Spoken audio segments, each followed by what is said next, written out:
90 দশকে মানুষের নৌকায় ভ্যান গাড়ির ট্রলারে পারাপার করতো। এই ময়মনসিংহের এই জায়গার মানুষও এখনো এরকম এই ট্রলারে পারাপার হয়। এদের রাস্তাঘাট খুব কম আছে। আমরাও ওই যে শুটিং আইছি, এই ট্রলারে যে পার হইলাম,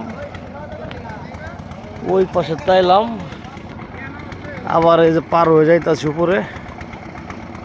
উফ, বিশাল একটা কষ্ট। এই যে এরা পার হয়ে যে নৌকা করে যাইতাছে। এদিকে রাস্তা ব্রিজ খুব কম আছে। এদিকের জীবন মনে হয় জেলখানার মতো। জেলখানায় থাকতে যে কষ্ট রইব, এইসব অঞ্চলে যারা বাস করে হ্যাঁ করে এরকমই কষ্ট হয়। কি আপা, আপনাকে তো জীবন জেলখানার তো খারাপ। এইভাবে রাস্তা এই যে আমরা আইলাম, আর শীত কি ভাই, প্রচণ্ড শীত এই জায়গায়। আমরা এই যে 1 কিলো হাইটে আইছি, আবার 1 কিলো হাইটে উপরে যাবো। তাও সব কাঁচার রাস্তা, কোনো পিচ ঢালাই রাস্তাই নাই গা। আর এদিকে সব ভাঙ্গে জায়গা, বুঝছেন?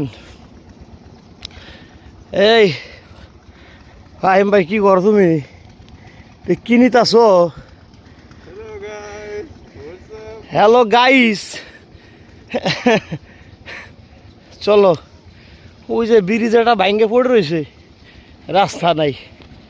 ব্রিজ করছে, রাস্তা ভাঙ্গে গেছে গা। এখান রাস্তা ছিল, ভাঙ্গে গেছে গা সব। থাকে না, নদীর সাইড তো। আসসালামু আলাইকুম, ভালো থাকবেন সবাই।